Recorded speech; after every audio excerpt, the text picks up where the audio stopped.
அன்பு தமிழ் நெஞ்சங்களுக்கு மெர்சல் கெலாட்டாவின் அன்பு வணக்கம். வாங்க இன்றைய காணொளி இதோ. அறிக்கை. அவை முன்னவர் மாண்பு பேரவைத் தலைவர் அவர்களே, நிதியமைச்சராக இருந்து பணியாற்றியவர். ஒரு அரசு தேர்தல் நேரத்தில் அறிவிக்கின்ற திட்டங்கள் அனைத்தும் 5 ஆண்டு இறுதி வரையிலும் அதற்காக என்னென்ன திட்டங்களை நாம் நிறைவேற்ற வேண்டுமோ அதை நிறைவேற்றுவோம். நீங்கள் சொல்வதைப் போல 3 மாத காலத்தில் ஒரு சரித்திரம் படைக்க இயலாது. நீங்கள் அப்படி சரித்திரம் படைத்தால் நீங்கள் சொல்லுங்கள்.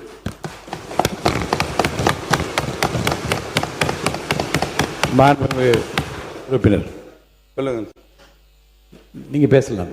மாண்புமிகு பேரவைத் தலைவர் அவர்களே, மாண்புமிகு அமைச்சர் அண்ணன் செங்கோட்டையன் அவர்கள் நன்றாகவே தெரியும் அனைவருக்கும். தேர்தல் அறிக்கையில் சொல்லப்பட்ட வாசகங்களை, வாக்குறுதிகளை இந்த அரசு பொறுப்பேற்றிருக்கின்ற புதிய அரசு, முதல் முறையாக பொறுப்பேற்றிருக்கின்ற அரசு தங்களது தேர்தல் அறிக்கையினை தங்களுடைய முன்னோடி திட்டமாக இந்த சட்டமன்றத்தில் கூட அறிவித்திருக்கலாம். அதை கூட அறிவிக்கவில்லை என்பதுதான் எங்களின் வாதமாக இருக்கிறது.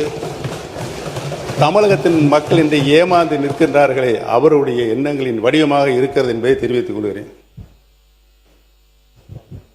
இந்த நிதிநிலை அறிக்கை என்பது முதல் பேரவைத் தலைவர் அவர்களே, தமிழகமே பாராட்டி கொண்டிருக்கிற ஒரு தூய ஆட்சியை பற்றி ஏமாற்றத்தை உருவாக்குகிற ஆட்சி என்று நீங்கள் குறிப்பிடுவது வேடிக்கையாக இருக்கிறது. நீங்கள் இடம் மாறி இருக்கிறீர்கள், பரவாயில்லை. அதற்காக இவ்வளவு துடிபாட வேண்டிய அவசியம் இல்லை.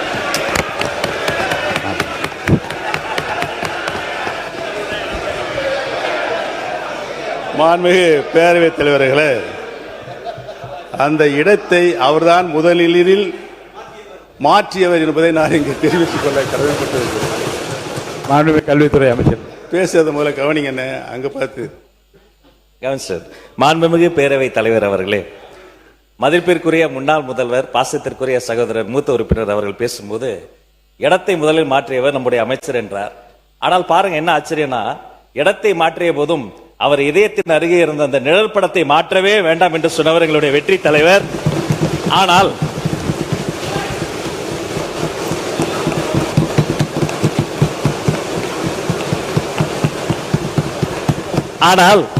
அண்ணனுடைய பாக்கெட்டை பார்க்கிற பொழுது இடமும் மாறி இருக்கிறது, இதயமும் மாறி இருக்கிறதோ என்று தோன்றுகிறது.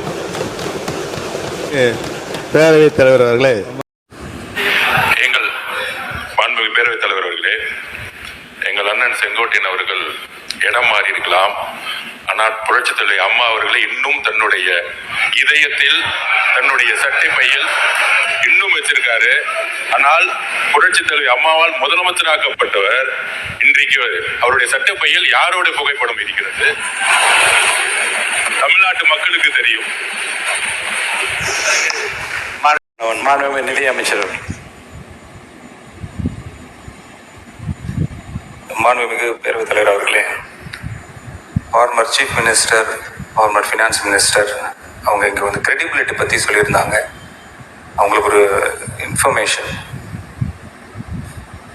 அவங்க காலத்தில் அவங்க ப்ரெசன்ட் பண்ண 2021-22 ஸ்டேட் ஓன் டேக்ஸ் ரெவென்யூவில் இந்த மாமன்றத்தில் அவங்க சப்மிட் பண்ணது வந்து 1,35,641 கோடி ரூபாய் என்று சொல்லியிருக்கிறீங்க. ஸ்டேட் ஓன் டேக்ஸ் ரெவென்யூ நீங்கள் ஃபினான்ஸ் மினிஸ்டராக இருக்க பார்த்து நீங்கள் ப்ரெசென்ட் பண்ண இந்த இன்ட்ரீம் பட்ஜெட்டில் இங்கே தாக்கல் பட்டது.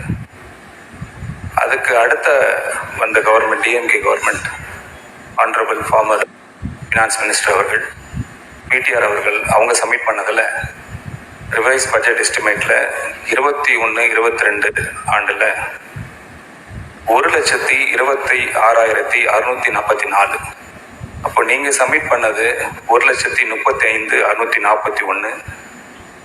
தென் ஃபார்மர் ஃபினான்ஸ் மினிஸ்டர் அவர்கள் 1,26,644. 8,997 கோடி டிஃப்ரென்ஸ் இருக்குது. கிரெடிபிலிட்டி பற்றி சொல்கிறீங்க, அதனால் இந்த பாயிண்ட் உங்களுக்கு சொல்கிறேன். அங்கேயே டிஃப்ரென்ஸ் இருக்குது. அது மட்டும் இல்லாமல் இந்த டிஎம்கே when they left அவங்க சப்மிட் பண்ண இன்ட்ரீம் பட்ஜெட்டில் ஸ்டேட் ஓன் டேக்ஸ் ரெவென்யூ 2,29,579 கோடி ஸ்டேட் ஓன் டேக்ஸ் ரெவன்யூ சொல்லியிருக்காங்க. ஆனால் அதுக்கு முன்னாடி ஆக்சுவல் 2025-26 ஆக்சுவல்ஸ் அவங்க சப்மிட் பண்ணதில் 1,92,493 கோடி 8% இருந்தது. அந்த 2025-26 இன்ட்ரீம் பட்ஜெட்ல before the left government 19% jump கொடுத்துட்டு போயிருக்காங்க. 1,92,493 19% எக்ஸீடிங்காக இருக்கு. 2,29,579 crores. இப்போ நாங்கள் ரிவைஸ் பட்ஜெட்டில் சப்மிட் பண்ணது பிஸ்னஸ் ஆஸ் யூஷுவல் அப்படின்றது 11% நாங்கள் தாக்கல் பண்ணியிருக்கிறோம். அதாவது 2,14,990 rupees 90 crores அந்த அடிப்படையில் நாங்கள் சப்மிட் பண்ணியிருக்கோம். நாங்கள் ஹானஸ்டாக டிரான்ஸ்பரண்டாக இருக்கணும்னு சொல்லிட்டு பிஸ்னஸ் ஆஸ் யூஷுவல் இதில் கொடுத்துருக்குறோம். ஜம்ப் பண்ணி நாங்கள் கொடுக்கல. 8% 19% ஹியூஜ் க்ரோத்து. டிரான்ஸ்பரண்டாக இருக்கிறதுனால ஹானஸ்டாக நாங்கள் சப்மிட் பண்ணியிருக்கோம். For your information. தேங்க்யூ.